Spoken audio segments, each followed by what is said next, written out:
सभी को good afternoon, good evening. Sit down please, बैठिए।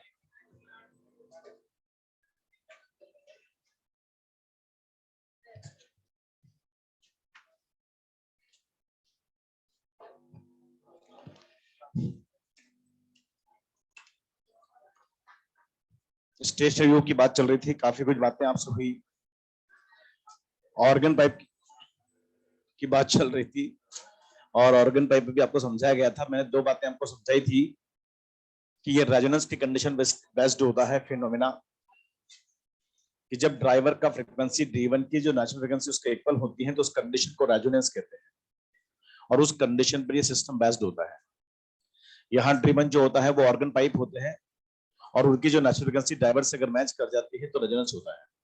सीओपी की बात करें तो ऊपर एंटी नोड होता है और नीचे नोड होता है। तो जब जब भी इस पाइप में ऊपर नोड बनेगा, ऊपर एंटी नोड बनेगा, नीचे नोड बनेगा, इसका रेजोनेंस सेटअप होगा और हमें साउंड सुनने को मिलेगा। और जब ओपन पाइप की बात करें तो दोनों तरफ ओपन एंड होता है तो दोनों पे एंटी नोड बनेगा, दोनों तरफ एंटी नोड बनेगा। तो जब इसमें ऊपर और नीचे एंटी नोड बनते हैं तो इसमें रेजोनेंस कंडीशन एस्टैब्लिश होती है, साउंड जनरेट होता है और हमें सुनने को मिलता है। ये पाइप की नेचर है।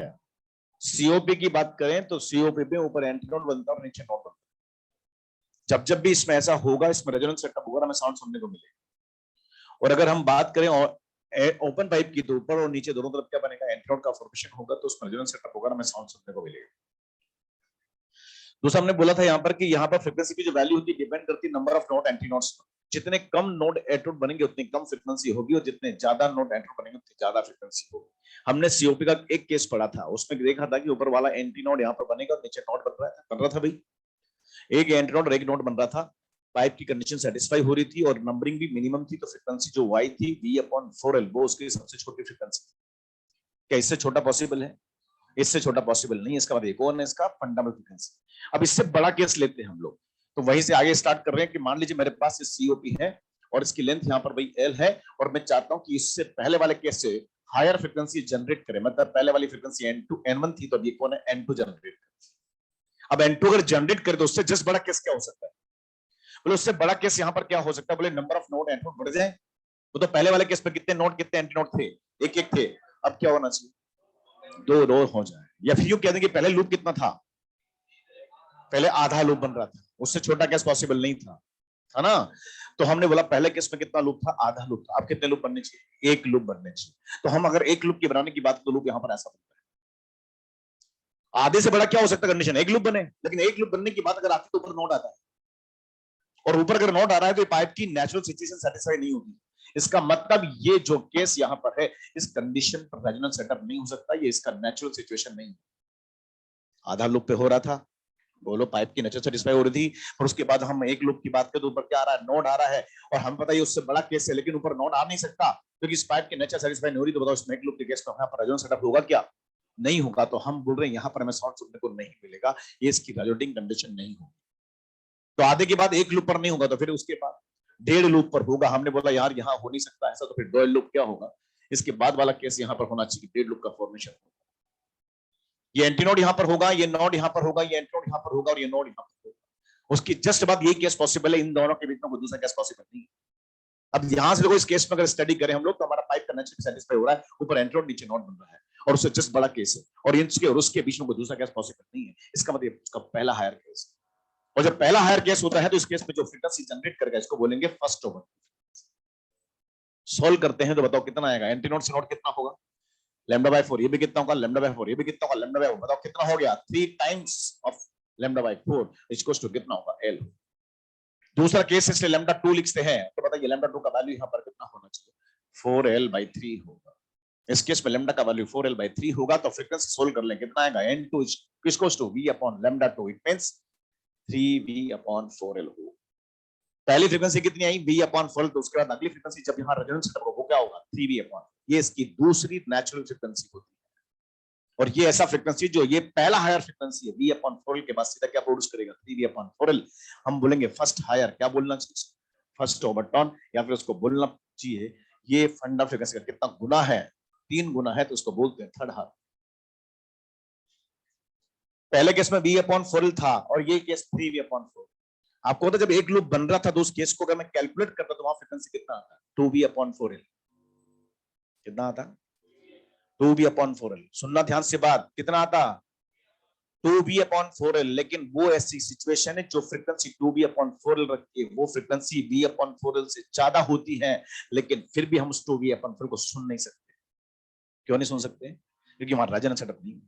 अरे फ्रीक्वेंसी ज्यादा है तो इसका मतलब ऐसा नहीं कि हम सुन लेंगे। अरे हम सुनते कब है? जब इंटेंसिटी ज्यादा होती है। और इंटेंसिटी मैक्सिमम कब होगी? जब वहां पर डायोड की फ्रीक्वेंसी D1 की नेचुरल फ्रीक्वेंसी से मैच करती, तब हमें रेजोनेंस मिलता है, तब साउंड सुनने को मिलता है। तो मैं आपको वही समझा रहा था, यहाँ पर हम जो भी पढ़ते हैं वो रेजोनेटिक फ्रीक्वेंसी पढ़ते हैं। पहली पढ़ेंगे यहाँ पर v/4l, तो अगली जो यहाँ पर होगी वो 3v/4l होगी। इसके बीच में केस निकल चुका है एक लूप वाला, जब 2v/4l होता है, लेकिन वो इसका प्रैक्टिकल सिचुएशन नहीं है, ये उसका नेचुरल सिचुएशन नहीं है, वहां पर रेजोनेंस सेटअप नहीं होगा, वो हमें साउंड सुनने को नहीं मिलेगा। तो पहला केस यहाँ पर v/4l, तो अगला केस क्या होगा? 3v/4l। इसके बाद अगर देखें तो यहाँ पर अगला केस क्या होगा? बोले नंबर ऑफ नोड बनते बढ़ते जाएंगे, फ्रीक्वेंसी बढ़ती जाएगी, लूप की नंबरिंग बढ़ती जाएगी, फ्रीक्वेंसी बढ़ती जाएगी। पहले केस में आधा, तो अगले में 1.5। बोलो, तो इसके बाद कितने? 2.5 लूप होंगे, और जब 2.5 लूप होंगे तो फ्रीक्वेंसी कितनी आएगी? 5v/4l। पहले केस में v/4l, दूसरे केस में 3v/4l, अगले केस में 5v/4l, 7v/4l, ऐसे आगे 1000 कंडीशन और हो सकती है। मिनिमम एक लिमिट होता है, उसके बाद कम नहीं हो सकता, लेकिन हायर की कोई कंडीशन लिमिट नहीं है, हायर बहुत सारी फ्रीक्वेंसी हो सकती है। कहने का मतलब यहाँ फ्रीक्वेंसी का हम स्टडी करें तो फ्रीक्वेंसी का रेशियो कितना है?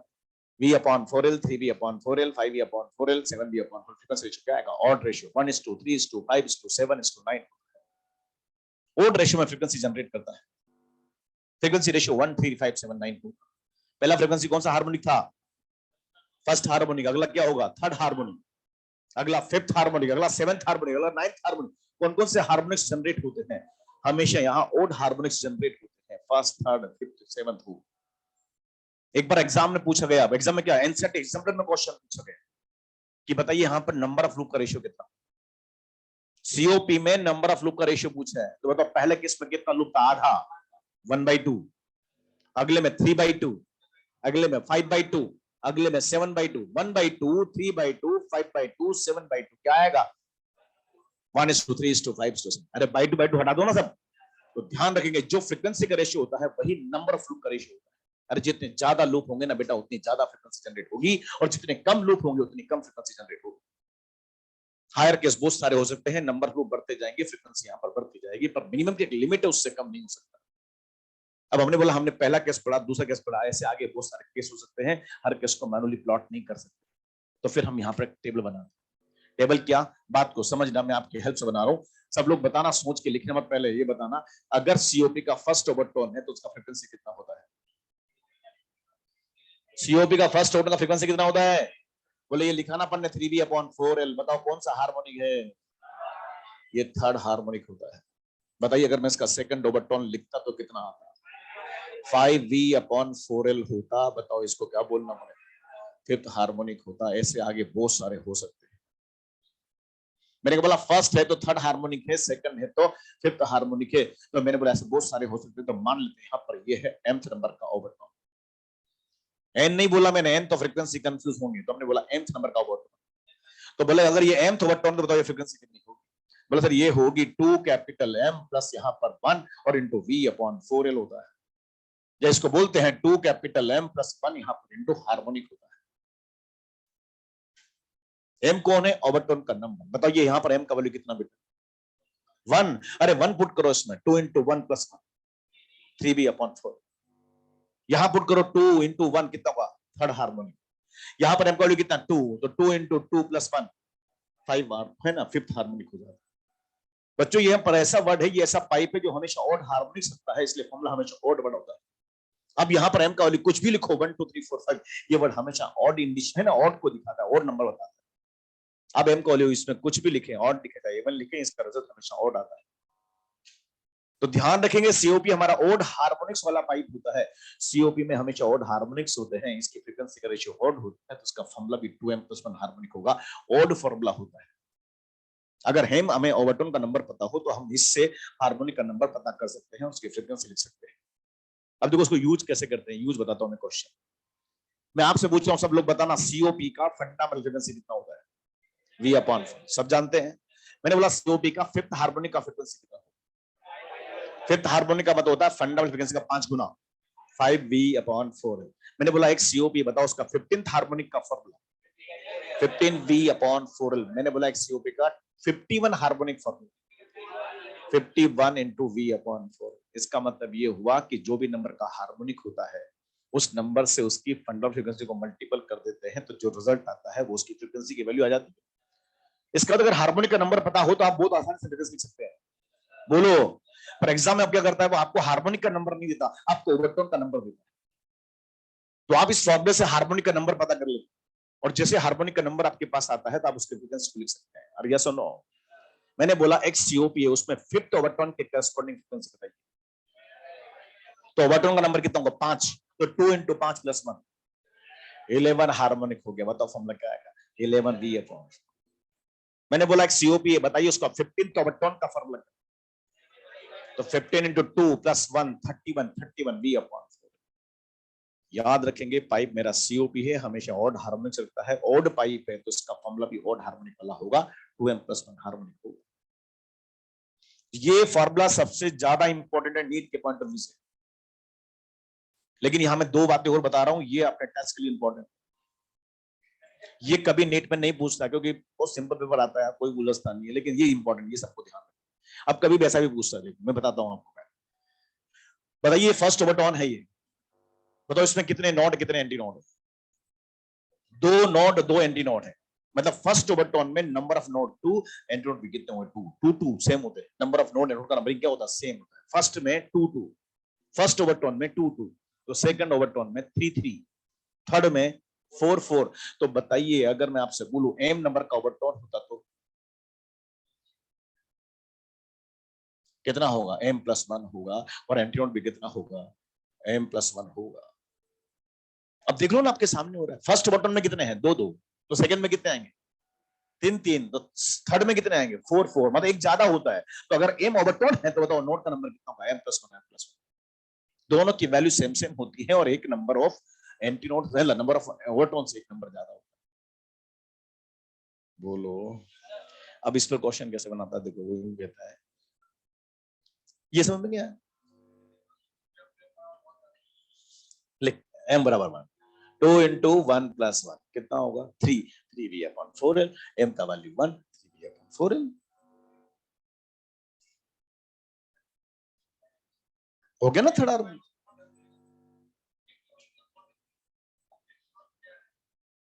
बोला ना m ओवरटोन का नंबर n फ्रीक्वेंसी है, हम उसको नहीं यूज कर पा रहे क्योंकि हम n कंफ्यूज हो जाएंगे, तो हमने बोला m लिख दिया। m कौन है? अरे m कौन है? ओवरटोन का नंबर। m कौन है? तो अगर ओवरटोन का नंबर पता हो तो हम इस फॉर्मूले से हार्मोनिक का पता कर लेते हैं, और हार्मोनिक का अगर पता हो तो हम फ्रीक्वेंसी लिख सकते हैं। ये समझ में आया कि दोबारा समझाया जाए इसको? अरे m का वैल्यू 5, तो ये कितनों का? 11वां 11th नंबर का हार्मोनिक 11V/4।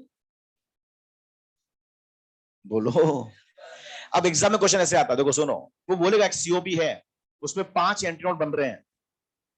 कितना? 5 एंटीनोड बन रहे हैं, तो उसके करेस्पॉन्डिंग फ्रीक्वेंसी। तो सुनना ध्यान से, उसने क्या बोला? एंटीनोड का नंबर कितना दिया? 5। और हमें पता कि एंटीनोड का फॉर्मूला क्या होता है? m + 1। m + 1 का वैल्यू कितना हो गया? 5। तो बताओ m का वैल्यू कितना हो गया? 4 हो गया। और जब m का वैल्यू 4 हो गया तो ओवरटोन का नंबर 4 हो गया, तो हम इससे हार्मोनिक पता कर लेंगे। बताओ क्या होगा? 2 into 4 + 1 मतलब कितना हो गया? 9th हार्मोनिक हो गया। इसका मतलब 9V/4 है। वाह वाह, कुछ नहीं याद रख यार तुम लोग, फिर वही बात है। तो एग्जाम के पॉइंट से बात करें तो ये इंपॉर्टेंट है, लेकिन अगर हम ऐसे भी करें तो ऐसा भी क्वेश्चन है आपके मॉडल में। एक क्वेश्चन है इसलिए बोला हूं मैं कि अगर नोड एनोड की बात करें तो यहां पर ऐसे हो, इसमें नोड और एनोड का नंबर COP में बराबर बराबर होता है बेटा, और m + 1 m + 1 होता है। m कौन? m कौन? ओवरटोन का नंबर अगर है, ओवरटोन का नंबर m अगर है तो नोड और एनोड कितने होंगे? m + 1 m + 1। कौन सा पाइप पढ़ा है तो अपन ने? COP। ऐसे कैसे एक पाइप और होता है, और उस पाइप को आप समझ सकते हैं।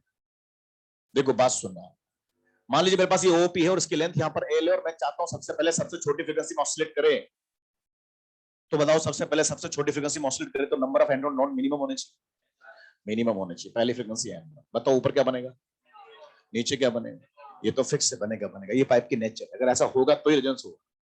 और हमें पता है कि दोनों तरफ एंटीनोड एंटीनोड बन रहा है, और दो एंटीनोड कभी साथ नहीं होते, दो एंटीनोड कभी साथ नहीं होते, बीच में क्या बनेगा? नॉड, मतलब एक नोड यहाँ पर और फॉर्म। यानी सबसे छोटा केस अगर देखे तो यही पॉसिबल होगा, ओपन ऑर्गन पाइप। इससे छोटा केस पॉसिबल नहीं है, वो तो बता देना, सारा थ्योरी चेंज कर देंगे। मतलब आपके सामने यार सब ये कौन है? वाइडर, ये नैरो, ये वाइडर। कहने का मतलब यहां पर सबसे छोटा केस क्या बनेगा? एक लूप का फॉर्मेशन होगा, आधा ऊपर बनेगा आधा नीचे, इससे छोटा केस पॉसिबल। इस केस में जो इसकी फ्रीक्वेंसी होगी, ये इसकी कौन सी फ्रीक्वेंसी कहलाएगी? Fundamental frequency. अब बताइए एंटीनोड से एंटीनोड का डिस्टेंस कितना होगा? लैम्डा बाई, पहला केस इसलिए लैम्डा 1/2 इक्वल्स टू क्या लिखेंगे? एल। तो बताइए बेटा लैम्डा 1 का वैल्यू कितना हो गया? 2 एल। बताओ फ्रीक्वेंसी n1 का वैल्यू कितना होगा? b upon lambda 1, it means b upon क्या होगा? 4, सॉरी b अपॉन 2। इस पाइप का सबसे छोटा फ्रीक्वेंसी कितना बनेगा? b upon 2। क्या बोलना चाहिए इसको? ये इसका फंडामेंटल फ्रीक्वेंसी कहलाता है, या इसका फर्स्ट हार्मोनिक कहलाता है। अब ध्यान से देखो, ये ऐसी फ्रीक्वेंसी है जो सीओपी की सबसे छोटी फ्रीक्वेंसी है, उसका जस्ट डबल आता है। बताओ सीओपी का फंडामेंटल फ्रीक्वेंसी कितना आया? ये कितना आया? v upon 2l। ये फ्रीक्वेंसी उसका जस्ट 2 गुना है। नहीं है? आपने सोचा 2 गुना कैसे आया?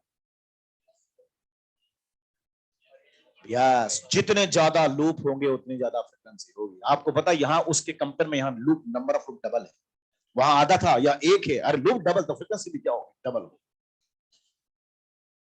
नंबर ऑफ लूप बढ़ते जाएंगे, नोड एंड रूट का नंबर बढ़ता जाएगा, फ्रीक्वेंसी बढ़ती जाएगी।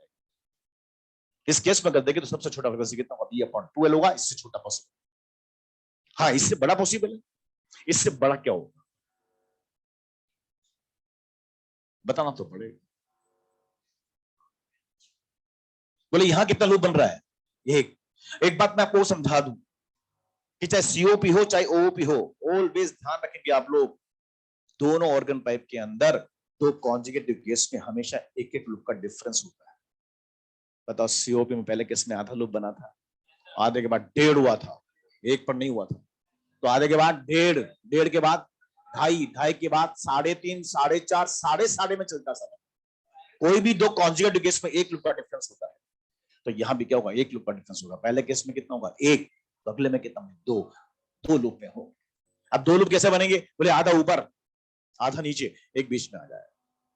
कहने का मतलब इसके बाद यही केस पॉसिबल है कि आधा ऊपर आधा नीचे और एक लूप बीच में। यहां पर ऐसा होता है, ये एंटी नॉट, ये नॉट, ये एंटी नॉट, ये नॉट, ये एंटी नॉट होगा।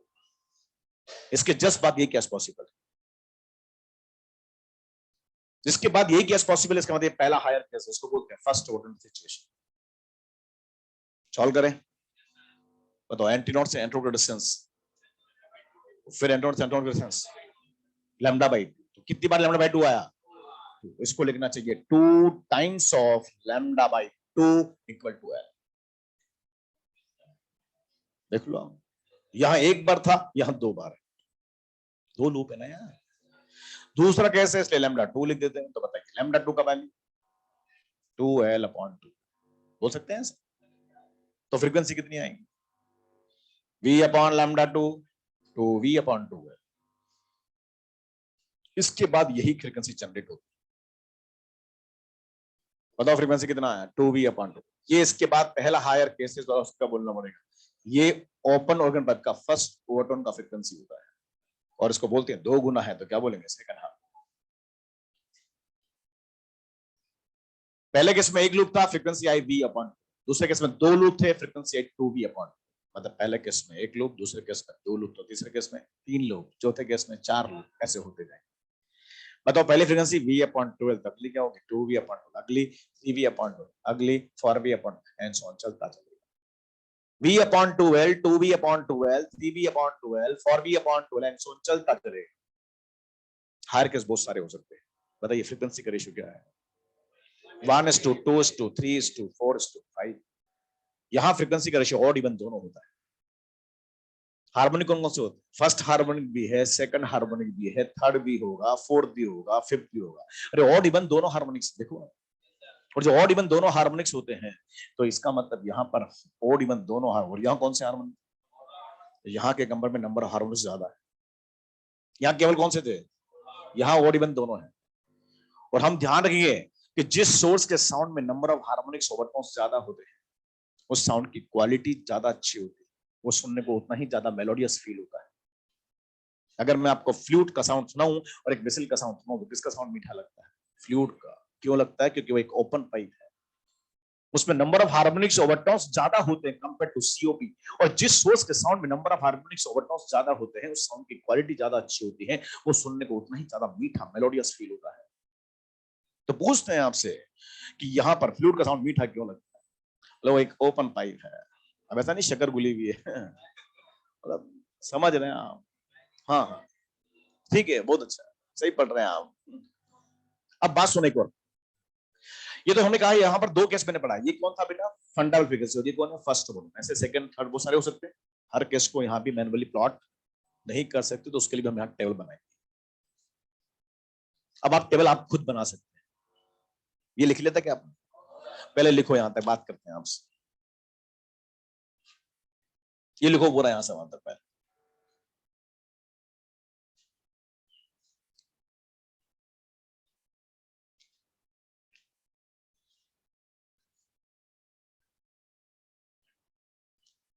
अच्छा, उधर से इधर चलता रहता है मामला। आपका अपना है एलन, क्या जो जो पढ़ रहे हैं उनसे तो पढ़ लो यार, तुम उनसे तो मजे लेते हो, तुम उधर इधर इधर को उधर जाते रहते हो। लास्ट क्लास है बोले छोड़ो उसको, तो इधर शिफ्टिंग है।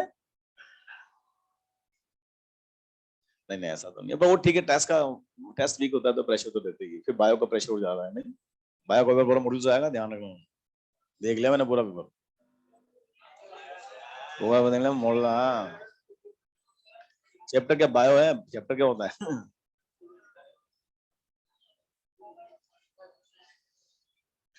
पूरा पेपर मॉड्यूल से है। तो बता, मैं भगवान हूँ कुछ भी कर सकता हूँ।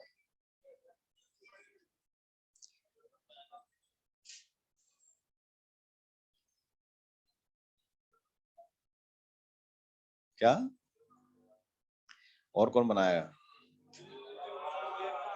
अरे कर रहा है यार तू।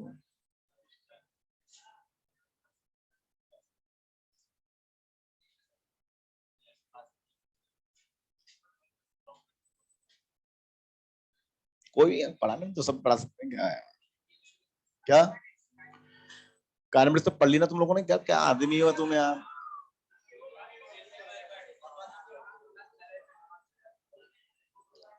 तो कान में बात समझ में आएगा,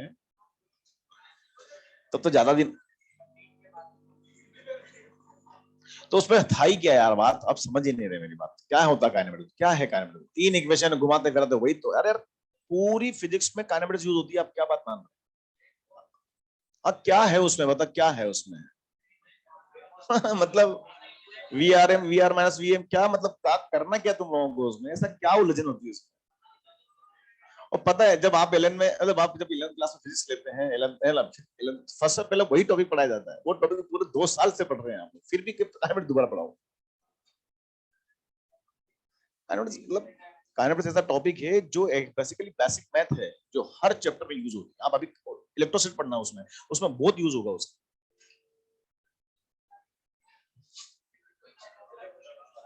काइनेमेटिक्स कोई टॉपिक थोड़ी ना, फिजिक्स का थोड़ी टॉपिक है यार, वो तो मैथ से है, बेसिकली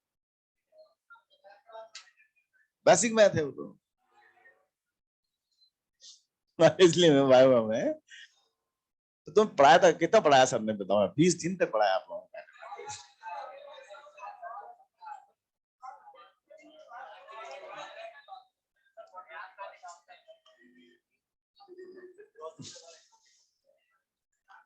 चलिए काम की बात करें तो, एक देखिए मैं आपको ये बता दूं कि कभी भी क्या होता है एग्जाम में, ऐसा भी क्वेश्चन आता है, ऑर्गन टाइप का डायग्राम बना के देगा चार, और उसमें लूप बना के देगा और आपसे बोलेगा इनका फ्रीक्वेंसी का रेशियो बताओ। तो देखो मैं आपको बताऊं, यहां पर लूप से फ्रीक्वेंसी को स्टडी कर लेते हैं हम लोग, कैसे सुनो। हम हमेशा ध्यान रखेंगे, चाहे सीओपी हो चाहे ओपी हो, कोई भी पाइप हो, एक आधे लूप के करस्पॉन्डिंग फ्रीक्वेंसी हमेशा बी अपॉन 4 होती है। एक आधे लूप के करस्पॉन्डिंग फ्रीक्वेंसी हमेशा बी अपॉन 4 होती है। क्यों, क्योंकि आधा लूप का मतलब एंटी नोड से नोड, और एंटी नोड से नोड का डिस्टेंस कितना होता है, लैम्डा बाई 4, और लैम्डा बाय 4 का वैल्यू L, तो लैम्डा का वैल्यू, तो फ्रीक्वेंसी कितनी होगी V/4L। हम ध्यान रखेंगे आज के बाद कि एक आधे लूप के करस्पॉन्डिंग फ्रीक्वेंसी हमेशा क्या होती है, V/4L। वर्बली ध्यान रखेंगे हम, तो यार सर ने बताया था आधे लूप के मतलब V/4। बताओ यहाँ कितने आधे आधे, अरे कितने आधे आधे हैं, तो 3V/4। एक आधे लूप का मतलब होता है V/4, तो 3 आधे लूप का मतलब कितना होगा, 3V/4। बताओ यहाँ कितने आधे आधे, 2V/4। अभी 2V/4 तो है ही है। बताओ यहाँ कितने आधे आधे, 1 2 3 4, 4 आधे आधे, तो 4V/4 है, 4V/4 ही होता है। कहने का मतलब ध्यान रखेंगे, चाहे सीओपीओ ओपीओ कंबाइंड, ध्यान रखेंगे कि एक आधे लूप के करस्पॉन्डिंग फ्रीक्वेंसी कितनी होती है, V/4L। तो हम काउंटिंग करके लूप का काउंटिंग नंबर निकल ले और उसको उससे V/4 से मल्टीपल कर ले, तो हम यहाँ पे वैसे फ्रीक्वेंसी लिख सकते हैं। अरे यार फिर वाह वाह यार। हाँ अब पास सुनना ध्यान से, काम की बात करते हैं। ये वाली टेबल ये लिख लिया आप लोगों ने, सब लोग बताना। ये ओपन पाइप है बेटा, इसका फर्स्ट ओवरटोन का फ्रीक्वेंसी कितना है, 2V/4 है ना भाई, 2V/4 तो है, तो हम इसको चेंज कर रहे हैं और यहां पर लिखना है 2V/4 है। सही लिखा है, 2V/2 है, 2V/2।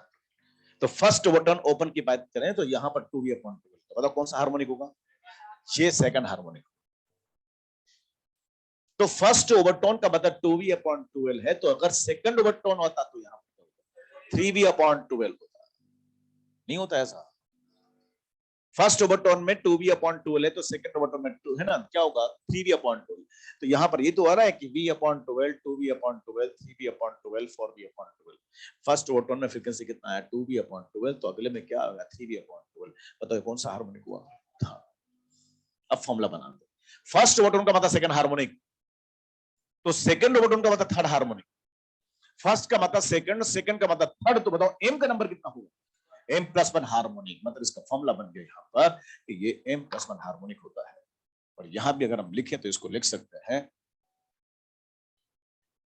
M+1 into V/4, V/2 है। अब यहां पर देखो M का वैल्यू, यहां पर फॉर्मूला क्या बना, M+1 हार्मोनिक। M का वैल्यू यहां पर अगर 1 रखेंगे तो ये 2 है ना, सेकंड हार्मोनिक हो जाएगा। M का वैल्यू यहां पर 1 है तो ये सेकंड हार्मोनिक है, और M का वैल्यू अगर 2 है तो यहां पर क्या होता है, तो जैसे पाइप यहां पर था सीओपी, उसमें हार्मोनिक का फॉर्मूला कितना आया था, 2M+1 हार्मोनिक। तो यहां फॉर्मूला क्या आएगा, M+1 हार्मोनिक। और M+1 हार्मोनिक में आप ध्यान रखो, इसमें M का वैल्यू ऑड रखोगे तो ये इवन आएगा, और अगर M का वैल्यू इवन रखोगे तो ये ऑड। और आपको बताइए ऑड इवन दोनों होता है, इसलिए फॉर्मूला क्या बनेगा, M+1। एग्जाम में नीट के पॉइंट ऑफ व्यू से बात करें, दो फॉर्मूले काम आते हैं। सीओपी का फॉर्मूला क्या बनेगा, 2M+1 हार्मोनिक।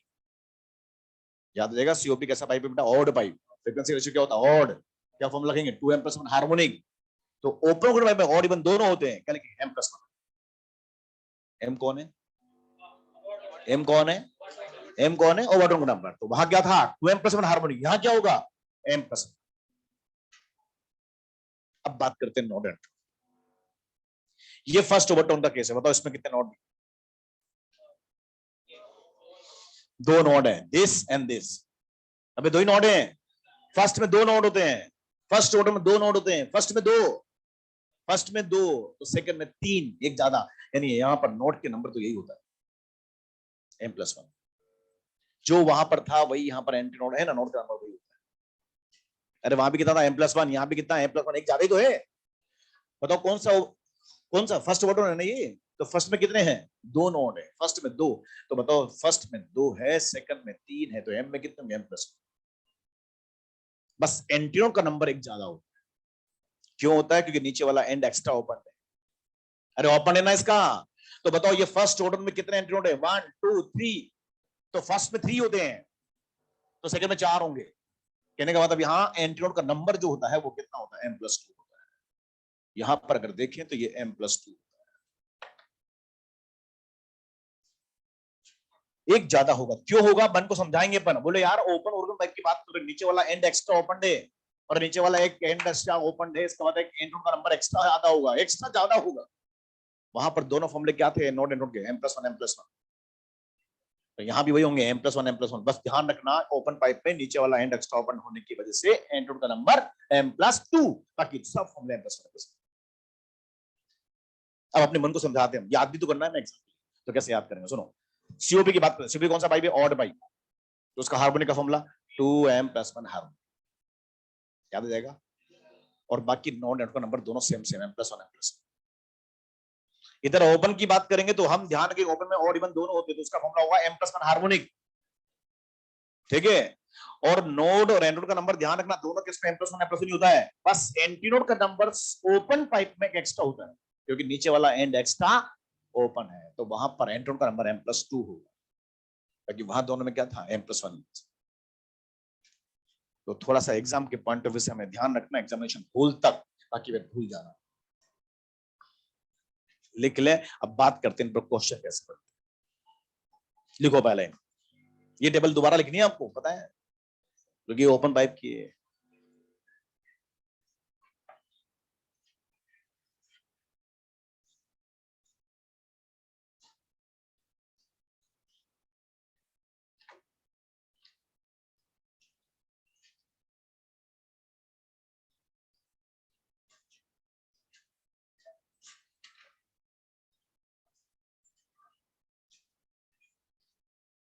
बड़ी शानदार है, मुझे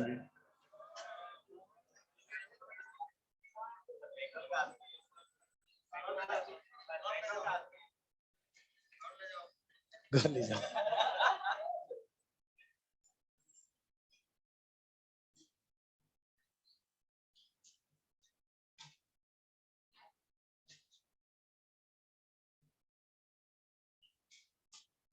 लिख लिया? लिखो।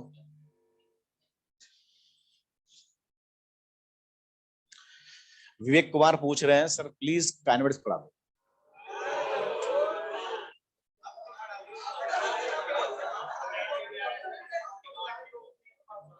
अब तो पढ़ाना ही पड़ेगा।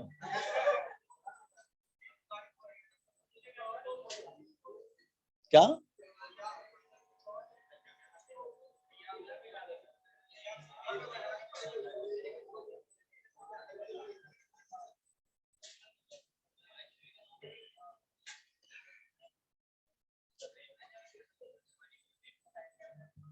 पानी पी ले यार, ये वो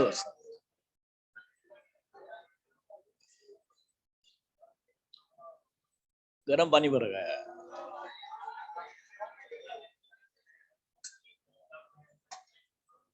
लिखिए क्वेश्चन, अब बात है ना, क्वेश्चन के करेंगे, आंसर सोल्व करने की कोशिश करना है, जो फॉर्मूले हमने पढ़े हैं अप्लाई किए मेरे, उनको ना उसमें यूज करना। आप लोग कैसे करते हैं देखिए आप।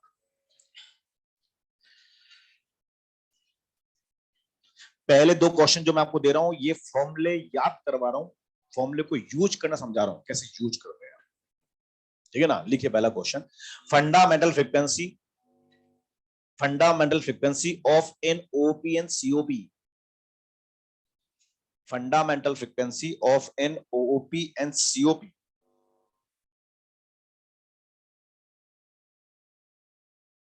fundamental frequency of an OOP and COP is 300 hertz, 300 hertz. Then find frequency of both organ pipes, then find frequency of both organ pipes, then find frequency of both organ pipes corresponding to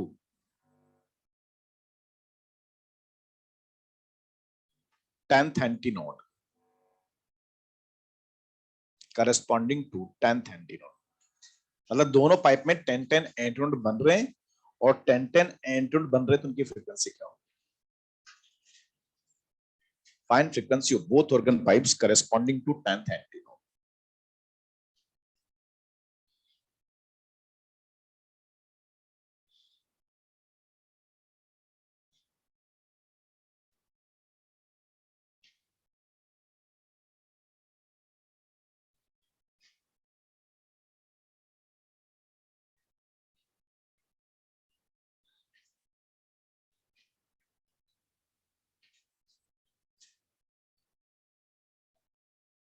आप मान के चलें exam में अगर question आया view से station से, एक क्वेश्चन ऑर्गन पाइप जरूर आएगा, ध्यान रखना।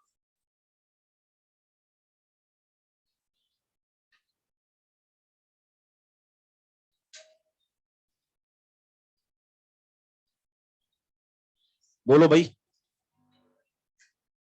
सीओपी का फ्रीक्वेंसी कितना आएगा? 5700 और ओपन ऑर्गन पाइप का 27।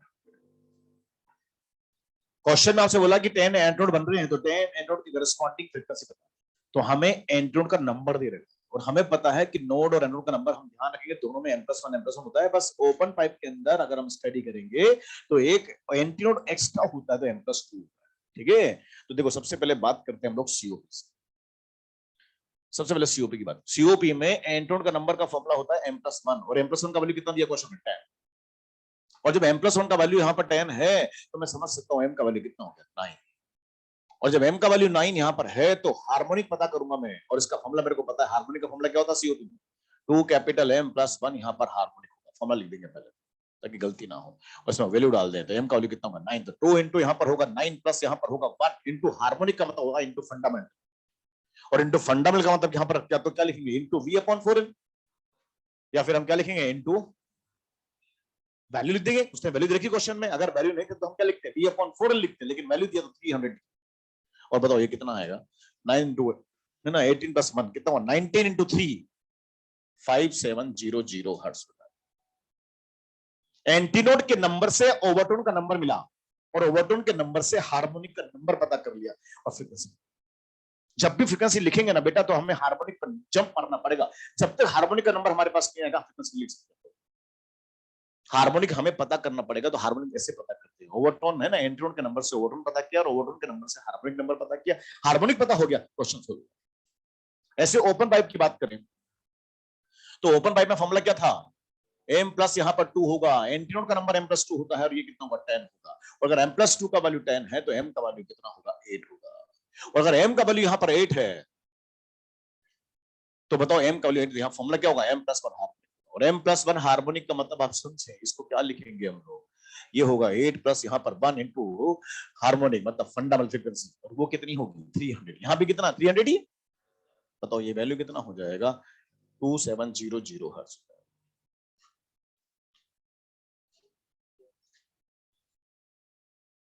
फ्रीक्वेंसी वैल्यू, बेटा वैल्यू देखी क्वेश्चन में तो वैल्यू यूज करेंगे। अगर वैल्यू नहीं देता तो फिर हम V/4L V/2 यूज करते हैं। उसने बोला ना फंडा फ्रीक्वेंसी 300 हर्ट्ज है, तो वो नहीं लिखना, उसकी वैल्यू दे दी उसने तो फिर वैल्यू से मल्टीपल करेंगे।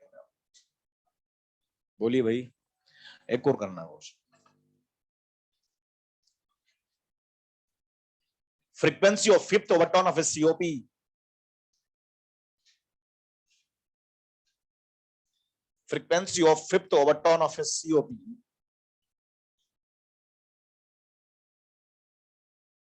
frequency of fifth overtone of a COP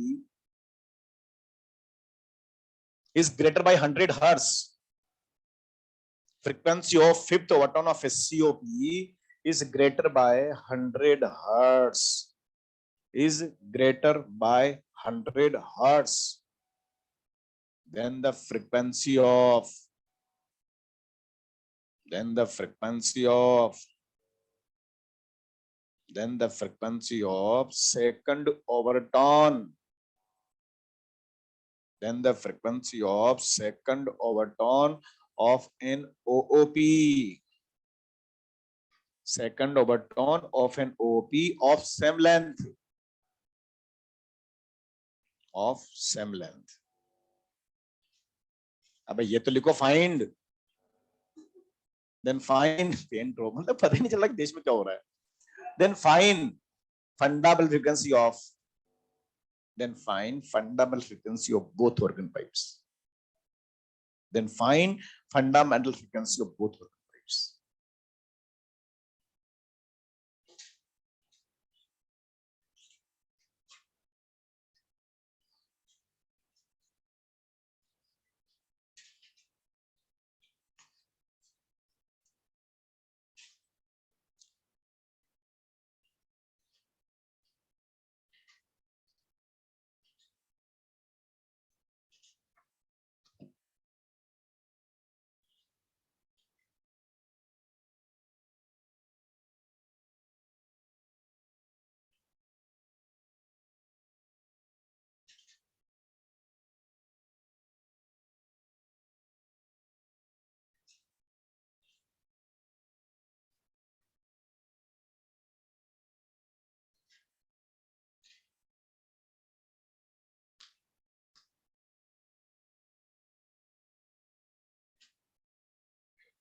और क्या है 20 एंड 40 फ्रीक्वेंसी लिखना आना चाहिए।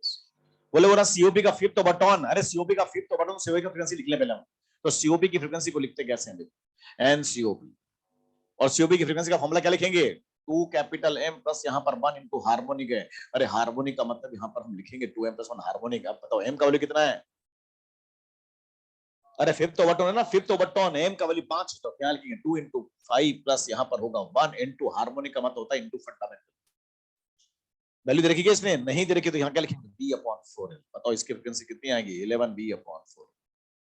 सीओपी का फिफ्थ बटन का फ्रीक्वेंसी ओपन ऑर्गन पाइप के सेकंड बटन की फ्रीक्वेंसी से सो ज्यादा है, ये बोला उसने। तो पहले इनका फ्रीक्वेंसी तो लिखे हम लोग, तो बोले यार फिफ्थ बटन का फ्रीक्वेंसी ऐसा होगा सीओपी। ऐसे ओपन ऑर्गन पाइप का फ्रीक्वेंसी भी लिखना पड़ेगा, उसका फॉर्मूला क्या होगा एम प्लस 1 हार्मोनिक।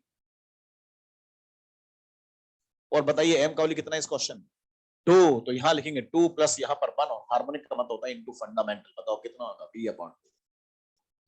दोनों की लेंथ सेम सेम है तो एल यूज करेंगे, लेकिन ये पाइप कौन सा है ओपन पाइप का, तो यहां लिखना पड़ेगा 2m plus 1 the 2 into plus 1 यहाँ पर इंटू बी अपॉन 2। कितना आएगा ये 3b अपॉन 2। दोनों की फ्रीक्वेंसी में लिख ली, ये मैंने आज आपको समझाया, बाकी तो 8th क्लास का क्वेश्चन। आपको पता लगे कि ये वाला वैल्यू इससे सो ज्यादा है, बस ये लिखना आपको आना चाहिए कि फिफ्थ बटन ये है तो सेकंड बटन ओपन होगा, तो ऐसा होगा। बाकी तो क्वेश्चन करेंगे कि ये वाली वैल्यू इससे कितना ज्यादा है, 100 ज्यादा है, तो हम ऐसा लिख सकते हैं this minus this equal to 100। बोलो this minus this equal to 100 होगा, सोल्व करेंगे एलसीएम लेके, तो बताओ यहाँ 4l होगा और ये क्या होगा 11b, यहाँ पर कितना होगा 6b इक्वल टू यहाँ पर बनेगा 100। सोल्व कर ले तो ये कितना आएगा 5v अपॉन 4l, और ये होगा 5v अपॉन 4l का वैल्यू 100 होगा। सोल्व करो तो बताओ v अपॉन 4l का वैल्यू कितना बनेगा 20 हर्ट्ज होगा। अरे होगा ये सब में 5v अपॉन 4l का वैल्यू 100, तो बताओ v अपॉन 4l का वैल्यू कितना होगा 20 हर्ट्ज। और ये कौन है n1 सीओपी है, सीओपी का सबसे छोटा फ्रीक्वेंसी n1 फंडा फ्रीक्वेंसी सीओपी का। तो बताओ सीओपी का फंडा कितना आया 20 हर्ट्ज, तो सीओपी है ना ओपन ओपन पाइप का फ्रीक्वेंसी कितना आएगा n1 OP कितना होगा v अपॉन 2l होगा, और ये इसको लिखना पड़ेगा 2 इंटू 20 बोलो 40 हर्ट्ज यहाँ पर होगा। इंपॉर्टेंट बात ये है कि ये लिखना आपको आना चाहिए, और एग्जाम में अगर क्वेश्चन आया ऑर्गन पाइप का तो ध्यान रखना है दोनों फॉर्मूले यूज होंगे उसमें। मन को समझा के रखना, दो फॉर्मूले याद रखने हैं। सीओपी का फॉर्मूला ओड हार्मोनिक से 2m+1 हार्मोनिक होगा, और वो m+1 हार्मोनिक होगा। और m कौन ओवरटोन का नंबर है। कर लेंगे भाई, एक और लिखिए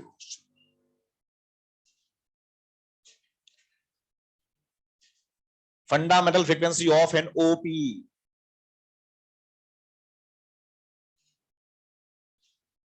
fundamental frequency of an OP is 1200 hertz, 1200 hertz. Fundamental frequency of an OP is 1200 hertz. ठीक है, if it is dipped into water, if it is dipped into water, if it is dipped into water by 40% of its length, if it is dipped into water by 40% of its length, if it is dipped into water by 40% of its length, then find new frequency of organ pipe. Then find new frequency of organ pipe.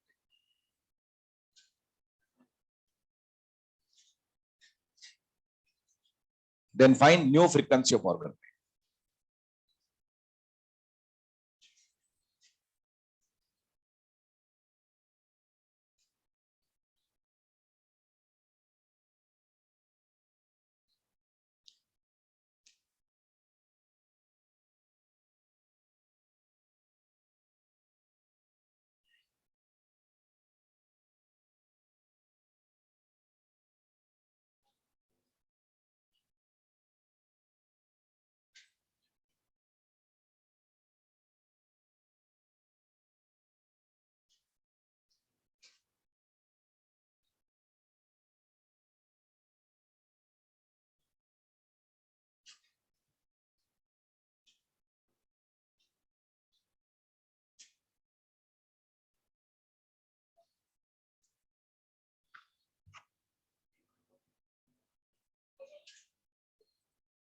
Exam का पूछा हुआ question है और इससे ज्यादा आसान question था वो जो पूछा था। कुछ बताऊंगा क्वेश्चन क्या पूछा।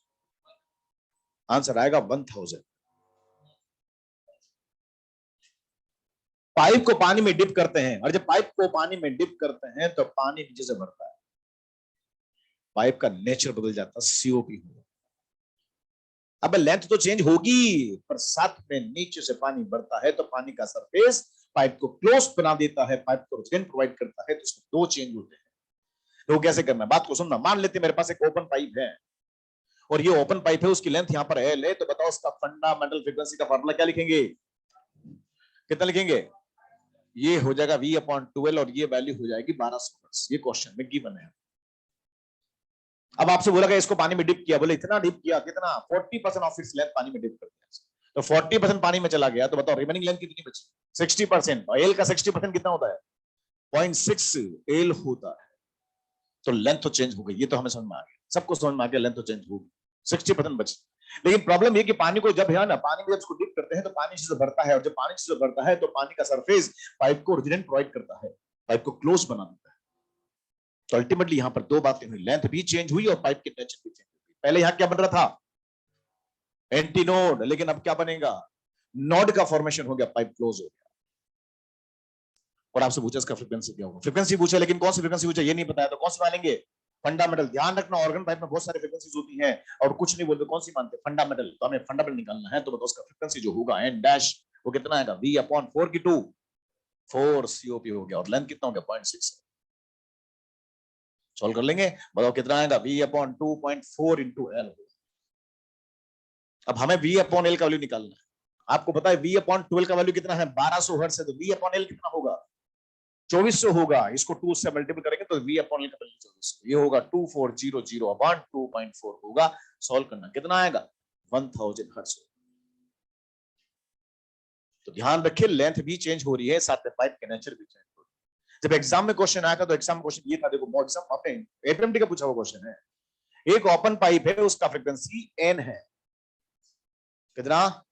अब उसने बोला कि उसको पानी में आधा डिप कर दिया जाता है, कितना? तो बताओ इस पाइप की नई फ्रीक्वेंसी कितनी? सोल्व करो सब लोग ग्राफ में।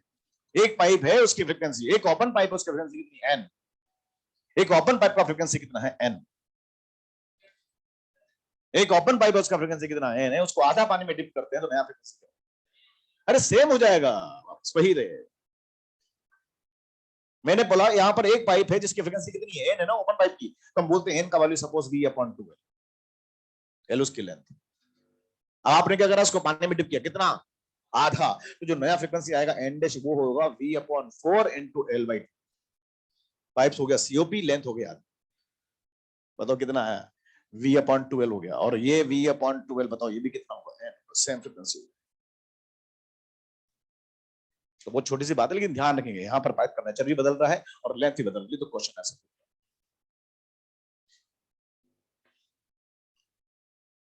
एक और लिखना आप,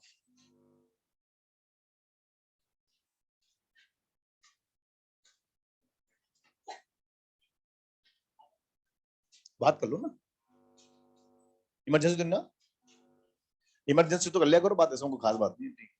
एक और लिखिए question, three successive resonating frequencies,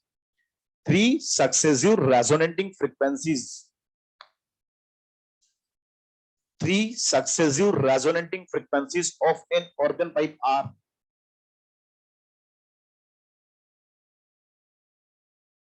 three successive resonating frequencies of an organ pipe are 425 hertz, 595 hertz and 765 hertz respectively. Three successive resonating frequencies of an organ pipe are 425 hertz, 595 hertz, 765 hertz respectively. If speed of sound is 340 meter per second, speed of sound is 340 meter per second, speed of sound is 340 meter per second, then find nature of organ pipe, then find nature of organ pipe and its length. Nature of organ pipe and its length. Nature of organ pipe and its length.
भाई हमें पता कि pipe दो प्रकार के होते हैं, COP and OP.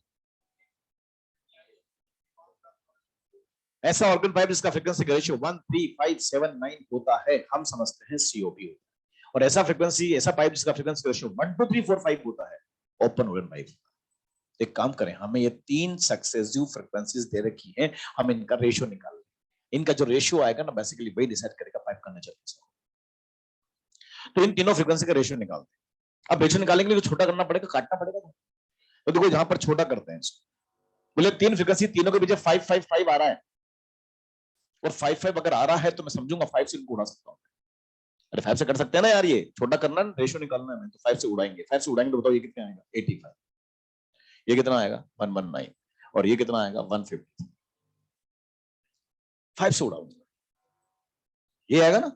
अब यहां पर ये डेटा है, अब ऐसा कोई डेटा बताओ तीनों कट जाए तो 17 की टेबल सबको आती है ना। 17 5 85, 17 7 जा 119 और 17 9 जा 153। मतलब मेरे को समझ में आ गया कि ये तीनों फ्रीक्वेंसी 579 की रेशियो। और आपको पता 579 रेशियो कौन सा है, सीओपी पाइप है। ऑड रेशियो आपको पता 579 तो रेशियो ओपन ओपन पाइप में भी आता है, आता है ना, आता है। लेकिन अल्टरनेटिव आता है, सक्सेसिव फ्रीक्वेंसी का रेशियो नहीं होता। 5 6 7 8 9 आता है वो, बोलो। तो अल्टरनेटिव रेशियो होता है 579 किसमें, ओपन ऑर्गन पाइप में। लेकिन अगर सक्सेसिव का रेशियो 579 आ रहा है तो इसका भी पाइप कैसा होगा, सीओपी पाइप। सीओपी नेचर पता लगे, क्वेश्चन पूछना स्टाइल है उसका। उसने तीन सक्सेसिव फ्रीक्वेंसी आपको दी और आपसे पूछा पाइप का नेचर कैसा होगा, आप उसका रेशियो निकालेंगे। और रेशियो निकालेंगे तो रेशियो जहां पर होगा ना, वही डिसाइड करेगा पाइप का नेचर कैसा होगा। अब उसने एक बात और पूछी, इसकी लेंथ भी पूछी, निकाल सकते हैं। हमें पता है ये जो फ्रीक्वेंसी है 425 हर्ट्ज, ये फ्रीक्वेंसी 5 के रेशियो है। इसका मतलब ये 425 हर्ट्ज इस सीओपी का फिफ्थ हार्मोनिक है। इस सीओपी की जो फंडल फ्रीक्वेंसी है ना, उसका 5 गुना 425।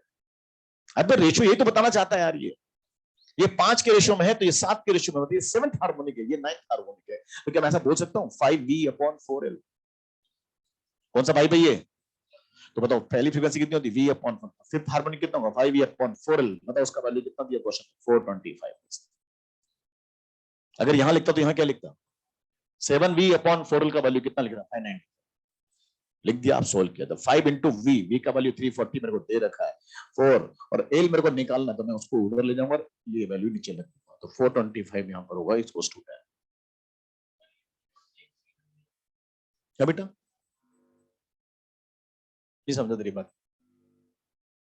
हाँ 5 किलो बेटा, ये 5 के रेशियो में ना, मैंने आपसे बोला ये फ्रीक्वेंसी यहाँ पर 5 के रेशियो में आ रही है, इसका मतलब मैं समझूंगा ये सीओपी का फिफ्थ हार्मोनिक है, 5 गुना इसका मतलब बनेगा।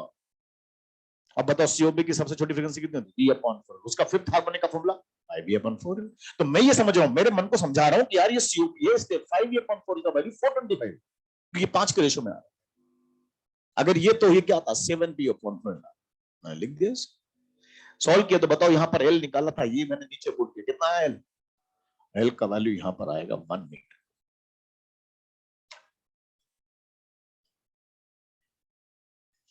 मॉडल है आपके पास, निकालो मॉडल। मॉडल में क्वेश्चन करिए, बहुत अच्छा क्वेश्चन है। क्वेश्चन की लैंग्वेज को पढ़ना, पढ़ के डायग्राम बनाना और अपने कॉमन सेंस से क्वेश्चन सोल्व करना। ऐसे क्वेश्चन एग्जाम में बन जाते हैं। कहने कोई ऑर्गन पाइप का क्वेश्चन है पर रीजनिंग है इसमें, करिए आप। Question number 9, page number 200।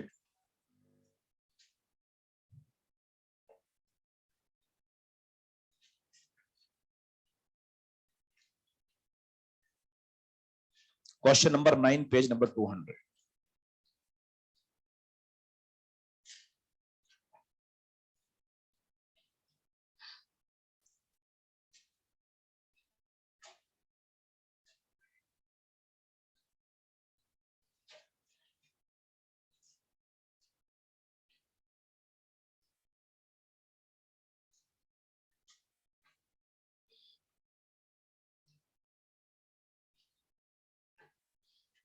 Question की लैंग्वेज को पढ़ना, डायग्राम बनाना और सोल्व करने की कोशिश करना।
कितने ट्यूनिंग फोर्क है? तो एक का नेम क्या है? N1 और एक का नेम N1 क्या कर रहा है? 15 सेंटीमीटर वाले सीओपी के साथ रेजोनेंट हो रहा है। क्या हो रहा है? इसका मतलब क्या समझते? इसका मतलब ये हुआ कि उस ट्यूनिंग फोर्क की फ्रीक्वेंसी उस ऑर्गन पाइप की फ्रीक्वेंसी के इक्वल है, नेचुरल फ्रीक्वेंसी के इक्वल है। कौन से नेचुरल के इक्वल? कुछ नहीं बोला, फंडामेंटल के इक्वल है। मतलब मेरे को समझ में आ गया कि ये अगर ट्यूनिंग फोर्क इसके साथ रेजोनेंट हो रहा है, इसका मतलब इसका फ्रीक्वेंसी और इसकी फंडामेंटल फ्रीक्वेंसी बराबर है। ये समझ में आया या नहीं आया बताओ? इसका फ्रीक्वेंसी इसकी फंडामेंटल के बराबर है, ऐसे इसका फ्रीक्वेंसी इसकी फंडामेंटल के बराबर। रेजोनेंट का मतलब फ्रीक्वेंसी इक्वल होना, इसकी नेचुरल फ्रीक्वेंसी के इक्वल होना। तो मैं कैसा लिख सकता हूं क्या कि N1 ट्यूनिंग फोर्क की फ्रीक्वेंसी N1 इक्वल टू बताओ V अपॉन 4 इंटू 15, मतलब V अपॉन 60। हमें पता सेंटीमीटर में है, लेकिन V अननोन है, इसलिए मैंने इसको सेंटीमीटर में दे दिया। तो मेरे पास N1 का वैल्यू कितना है? V upon 60। ये इसके साथ रेजोनेंट हो रहा, तो मैं इसको ऐसा लिख सकता हूं। गलत लिख रहा हूं? सही लिख रहा हूं, ऐसे लिख सकते। ये मान लेते हैं पहली इक्वेशन। ऐसे इसको भी लिखो, बताओ N2 का इक्वल क्या होगा? V अपॉन 2 इंटू 30.5, बताओ V अपॉन 61। ये दूसरी इक्वेशन। दोनों ट्यूनिंग फोर्क की फ्रीक्वेंसी मेरे पास आगे दोनों ट्यूनिंग फ्रीक्वेंसी। अब एक बात उसने और बोली कि दोनों की फ्रीक्वेंसी में डिफरेंस 2 है। इसका मतलब फील आ गया कि यार एक फ्रीक्वेंसी इसमें एक ज्यादा है और एक कम। डिफरेंस कितना? 2 का ना है, इसका मतलब एक बड़ी और एक छोटी है। अब आप कॉमन सेंस से बता सकते हैं कौन बड़ा कौन छोटा। डिनोमीटर कम है, फ्रीक्वेंसी ज्यादा है। डिनोमीटर ज्यादा है, फ्रीक्वेंसी कम है, मतलब ये बड़ा है और वो छोटा है। और हमें पता कितना बड़ा है? 2। तो मैं ऐसा बोल सकता हूं कि N1 minus N2 equals to delta है। ये तो फ्रीक्वेंसी का फॉर्मूला है। N1 का वैल्यू कितना होगा? V upon 60। ये कितना होगा? V upon 61 equals to 2। Equation आ गई। अरे इतना कॉमन सेंस कर सकते हैं ना ये। अब आप बताओ, यहां पर इस पूरी इक्वेशन में एक ही अननोन है। कौन? V। आप एलसीएम लेंगे, सॉल्व करेंगे तो V का वैल्यू आ जाएगा। आपको तो ये सब सेंटीमीटर में है, तो ये V भी किस में आएगा? सेंटीमीटर पर सेकंड में आएगा। बताओ, इस पूरी इक्वेशन में एक ही अननोन है। कौन? एलसीएम लेके सोल्व करेंगे तो V आ जाएगा। और जो V मेरे पास आएगा उसका वैल्यू मैं यहां प्लेस कर दूंगा तो इसकी वैल्यू आ जाएगी, और वहां कर दूंगा तो उसकी वैल्यू आ जाएगी। अरे आएगी कि नहीं आएगी? आएगी। मेरा क्वेश्चन सोल्व हो जाएगा। ये जो क्वेश्चन मैंने किया, ये कॉन्सेप्चुअल किया, मतलब ऐसा हमने जैसा कहा उसे वैसा लिख दिया। लिखने के बाद हमें पता लगा ये बड़ा है, बड़े में से छोटा माइनस करके 2 है। सोल्व किया, V का वैल्यू आया। V का वैल्यू वहां लिखा, फ्रीक्वेंसी की वैल्यू आ जाएगी। ये जो मेथड कर रहे हैं, जो भी आंसर आएगा बिल्कुल करेक्ट आएगा। लेकिन हम ऐसा करेंगे तो क्वेश्चन हमारा लेंदी होगा, बड़ा हो जाएगा। पेपर मेरा ऑब्जेक्टिव, हम ऐसा नहीं करेंगे। पर ये मेथड सबको आना चाहिए, कॉन्सेप्चुअल मेथड ऐसा होना चाहिए। पर हम इसको ऐसा नहीं करेंगे, हम इसको ऐसा करते हैं। देखो सेकंड मेथड, अब सेकंड मेथड क्या देखो बस, हमें बोला n1 का वैल्यू ये है और n2 का वैल्यू ये है, ठीक है ना।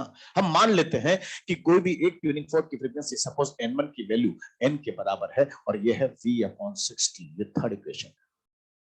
मैंने मान लिया कि जो n1 है वो n के बराबर है, तो जो दूसरी फ्रीक्वेंसी n2 होगी वो इससे दो छोटी है, छोटी की बड़ी है, छोटी है। तो अगर ये n है तो ये कितना होगा, हमें पता लग गया कि n2 का वैल्यू n-2 हो गया और ये v/61 हो गया। मैंने किसी भी एक फ्रीक्वेंसी को मान लिया n, तो दूसरा ऑटोमेटिक सेट हो जाएगा n-2। अरे बड़े को n मानेंगे तो छोटा क्या हुआ n-2, और अगर छोटे को n मानूंगा तो बड़ा क्या हुआ n+2। ऐसा भी कर सकते हैं भाई, ये तो पता लग गया ना कि ये बड़ा और ये छोटा है। अगर मैं इसको n मानता हूं तो ये कौन होगा n-2, और अगर ये n में अगर इसको n मान ले कितना हुआ n+2।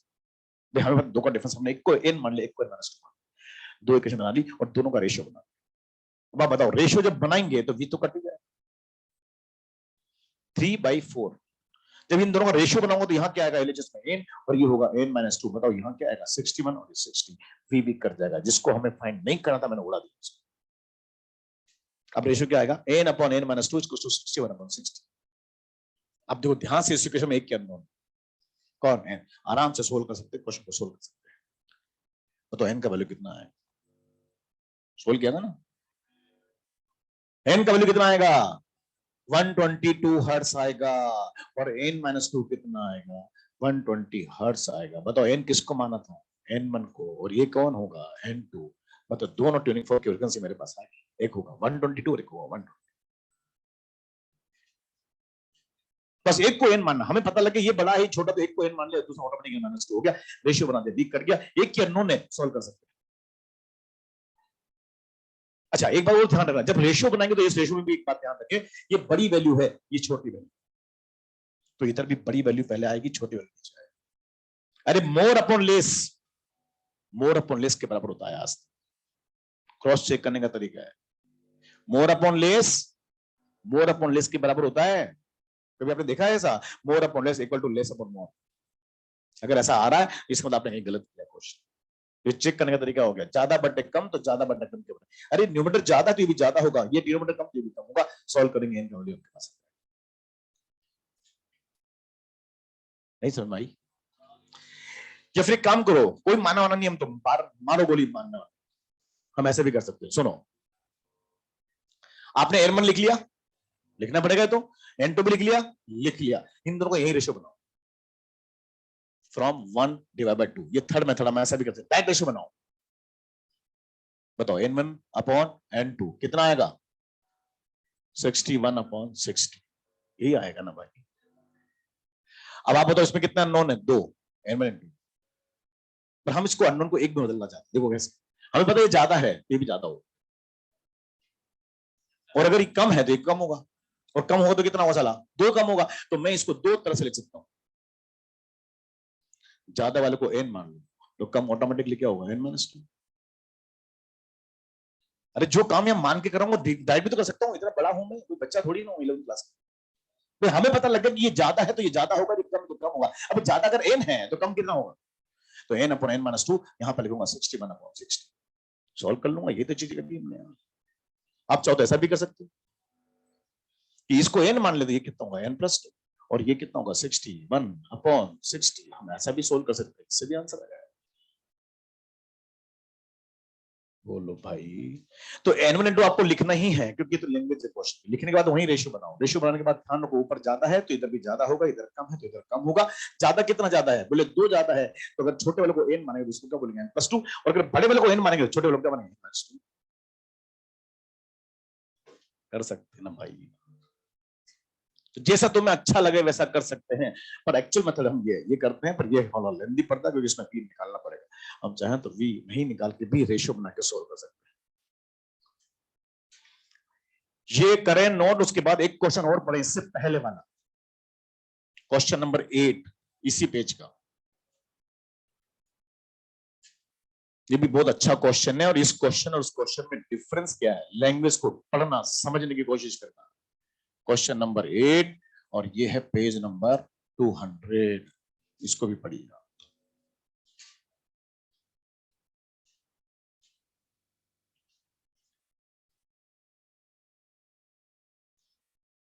अभी तो कौन सा किया था अपन ने? 9 किया था, अब 8 पढ़िए आप।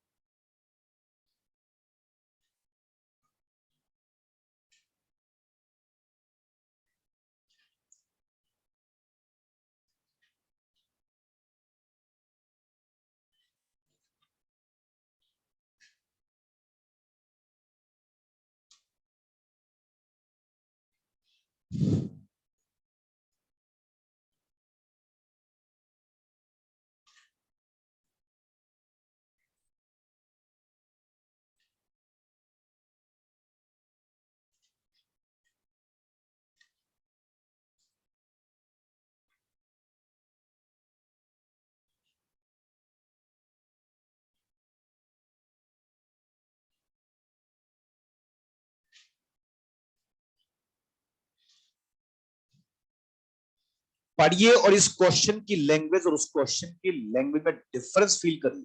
पहले ये देखिए, क्वेश्चन सोल्व करने बाद की बात, डिफरेंस फील करो पहले।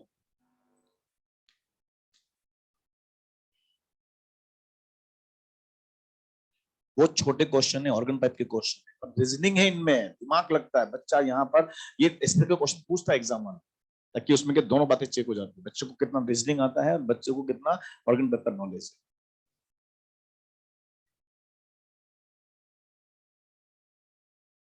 बताओ इसमें कितने ट्यूनिंग फॉर्क है इस क्वेश्चन? हाँ भाई, इसमें एक ही है। इसमें कितने ट्यूनिंग फॉर्क है क्वेश्चन नंबर 8 में?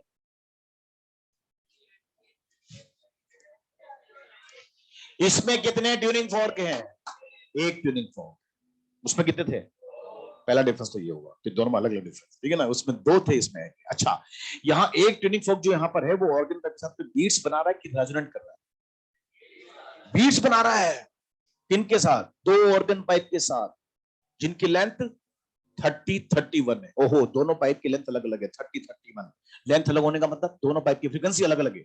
उनके दोनों के साथ क्या बना रहा है? 4-4 बीट्स बना रहा है। लेकिन यहां बीट्स नहीं बना रहा है, यहां रेजोनेंट कर रहा है। तो यहाँ ट्यूनिंग फोर्क की फ्रीक्वेंसी पाइप की फ्रीक्वेंसी के बराबर हुई थी, ट्यूनिंग फोर्क की फ्रीक्वेंसी पाइप की फ्रीक्वेंसी के बराबर हुई थी ना? यहाँ ऐसा नहीं, यहाँ ट्यूनिंग फोर्क एक है और 2 ओपन ऑर्गन पाइप के साथ में ऑसिलेट कर रहा है और उसके साथ दोनों के साथ 4-4 बीट बना रहा है। अब बताओ, ट्यूनिंग फोर्क एक ही है ना? तो ध्यान रखिए, जब ट्यूनिंग फोर्क एक ही है तो हम मान लेते उसकी फ्रीक्वेंसी सपोज है कितनी? एन। अरे अकेला है ना यार, जो भी है एक ही तो है, एन। हमने बोला उसकी फ्रीक्वेंसी कितनी? ध्यान रखना, एक क्वेश्चन स्टार्ट करने का तरीका हो गया। पूरे चैप्टर में कहीं भी अगर ट्यूनिंग फोर्क एक आ जाए क्वेश्चन में, तो उसको मान लो एन और आगे बढ़ाओ कैसे कि मान लो यार 24 की फ्रीक्वेंसी कितनी? एन। अभी क्या कर रहा है? 4-4 बीट बना रहा है। किसके साथ? ओपन के साथ। बताओ इसके साथ 4 बीट बनाने वाले कौन कौन है? इसके साथ 4 बीट बनाने वाले कौन कौन हो सकते हैं?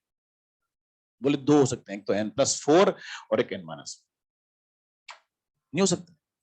बच्चों ध्यान से देखो, 2 ऑर्गन पाइप यहां पर है, दोनों की लेंथ अलग अलग है और दोनों के साथ 4 बीट बना रहा है। अब आप बताओ, दोनों पाइप की लेंथ अलग अलग है, दोनों की फ्रीक्वेंसी अलग अलग होगी, और ऐसी अलग अलग होगी कि एक ही ट्यूनिंग फोर्क के साथ में 4 बीट बना है। तो एक पाइप ऐसा होगा जिसकी फ्रीक्वेंसी उससे 4 ज्यादा होगी और एक उससे 4 कम होगी। सोचो सोचो, मैं वही तो समझा रहा हूं। दो लेंथ अलग अलग है ना यार। जब लेंथ अलग है तो फ्रीक्वेंसी अलग हो सकती है कि सेम हो सकती है? अलग अलग होगी। अब 2 वैल्यू अलग अलग ऐसी बताओ जो एक ही डेटा के साथ में सेम बीट बना, तो एक ज्यादा होगी और एक उससे कम होगी। ये आपका कॉमन सेंस। मेरे पास 100 रुपए हैं और ये बच्चा, इन दोनों के पास कुछ रुपए हैं और हमारे में डिफरेंस 5 का है। कितना? और इन दोनों के पास रुपए भी अलग अलग है। तो बताओ क्या हो सकता है?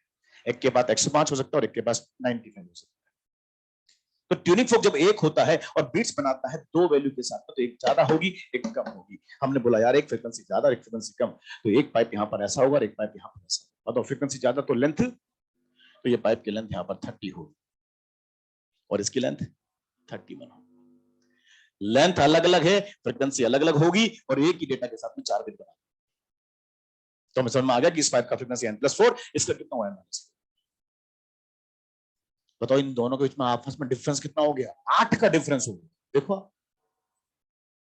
अब सोल्व करते हैं, तो सोल्व कैसे करेंगे? n+4 का वैल्यू v अपॉन 2 into 30, इसका वैल्यू लिखो n minus 4 v upon 2 into 30। सही लिखा है क्या? दोनों का रेशियो बनाना।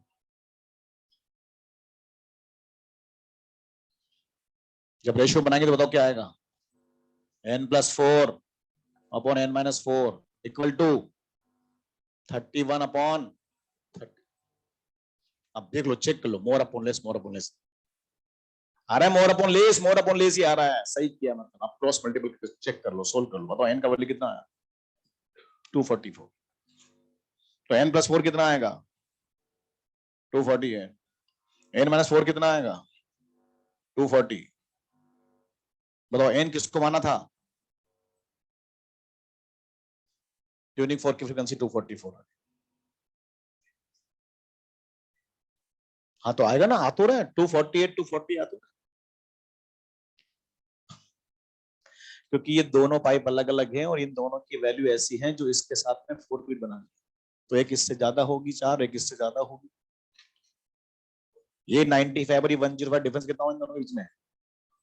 10 का होगा ना। ये मेरे साथ 5 का दे रहे हैं, मेरे साथ ये भी 5 का दे रहा है, ये भी 5 का दे रहा है, तो इनका आपस में तो 8 का होगा ना यार, तभी तो डिफरेंस आ रहा है। भले इन दोनों का डिफरेंस 10 का हो जाएगा ना। यहाँ 10, यहाँ 8। दोनों पाइप में कितना डिफरेंस हो रहा है? यहाँ बीट्स का केस से वहां दोनों पाइप में डिफरेंस कितना आ रहा था? 2 का, क्योंकि यहाँ रेजोनेंट हो रहा था। यहाँ क्या हो रहा है? ट्यूनिंग फोक, ये ट्यूनिंग फोक सर जल्दी कैसे बज गई है? गेट लगाओ फिर, मैं डिप्रेशन में जाऊंगा भैया, एक आर्टिकल बढ़ाना है। तू कहाँ जा रहा है? अच्छा गेट लगाने जा रहा है। अरे हम लगा देंगे यार भाई, तू बैठ यहाँ। तो समझ में आया तेरे को? ये इन दोनों का डिफरेंस यहाँ कितना होगा? 8 होगा। क्यों? क्योंकि ये दोनों नहीं बना रहे बीट्स, ये इसके साथ बना रहा है, ये इसके साथ 8 4 और ये भी इसके साथ 4। अब ये बीच में आएगा तभी तो 4 4 होगा इसके साथ। तो इन दोनों का कितना हो गया? 8। हम इसको ऐसे भी कर सकते हैं, इस पाइप की फ्रीक्वेंसी मान लो n, एक को मान लो n माइनस 8, उससे भी हो जाएगा। पर n माइनस 8 तो फ्रीक्वेंसी किसकी आएगी? इन दोनों पाइप की आएगी, तो फिर बीच में उसकी वैल्यू निकालनी पड़ेगी। अरे भाई अब बताओ n किसका वैल्यू आया? 24 का फ्रीक्वेंसी, तो n प्लस 4 n माइनस 4 किसका आया? ऑर्गन पाइप का। बताओ एक की कितनी है? 240। बताओ इसके साथ में कितना डिफरेंस है? 4। और ये साथ कितना दे रहा है? 4। और दोनों में आपस में कितना है? 8। तो दोनों की लैंग्वेज में डिफरेंस से ध्यान रखेंगे क्वेश्चन करते समय, इस तरह के क्वेश्चन ऑर्गन पाइप में बन जाते हैं। और भी क्वेश्चन होते हैं, छोटे छोटे, बिल्कुल सिंपल। एक क्वेश्चन आपके मॉड्यूल में दे रखा है, जवाब देना आप सब लोग। एक सीओपी है, उससे पानी भरते जा रहे हैं, बताओ उसकी फ्रीक्वेंसी पे क्या इफेक्ट आएगा? बोले पानी भरते जाएंगे तो फ्रीक्वेंसी मतलब लेंथ क्या होगी? कम होगी। पाइप तो पहले भी सीओपी था, अब भी सीओपी रहेगा भरने से, पर लेंथ उसकी कम होगी। लेंथ अगर कम होगी तो फ्रीक्वेंसी क्या होगी? कम। और जब फ्रीक्वेंसी बढ़ जाएगी, लेंथ कम होगी तो फ्रीक्वेंसी क्या होगी? बढ़ेगी। और फ्रीक्वेंसी बढ़ेगी तो इंटेंसिटी ऑफ साउंड बढ़ जाएगा। प्रैक्टिकल फिनोमेना है। बाथरूम में टेप ऑन करते हैं, बकेट नीचे रखते हैं और ऑन कर देते हैं बकेट, तो स्टार्ट में साउंड का इंटेंसिटी अलग आता है, और फिर जैसे जैसे बढ़ती जाती है वैसे वैसे इंटेंसिटी बढ़ता जाता है, और अलग फील आती है। बिना देख के बता सकते हैं बाल्टी इतनी बड़ी। प्रैक्टिकल कर देखना आज ही। हम पढ़ रहे हैं, बाल्टी भर रही है, उसकी साउंड से, उसकी है ना इंटेंसिटी से पता लग जाता है बाल्टी इतनी भरी है और पानी बहने वाला है, बस गिरने वाला है। नहीं होता ऐसा? अबे बाथरूम में बकेट भरी हुई है, पानी उसमें टैप चल रहा है, और हम बिना देखे ऑब्जर्व कर सकते कि बाल्टी कितनी भरी हुई। और नहीं तो आज प्रैक्टिकल कर ले रहे आप लोग, कल बात करेंगे, कल भी तो मिलेंगे अपन। अभी बाथरूम में नहाए कि नहाए कभी?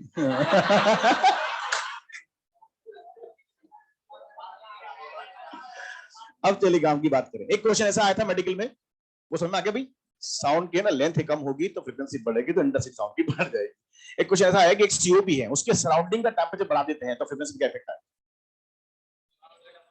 सराउंडिंग का टेंपरेचर बढ़ा देते हैं तो फ्रीक्वेंसी पे क्या इफेक्ट?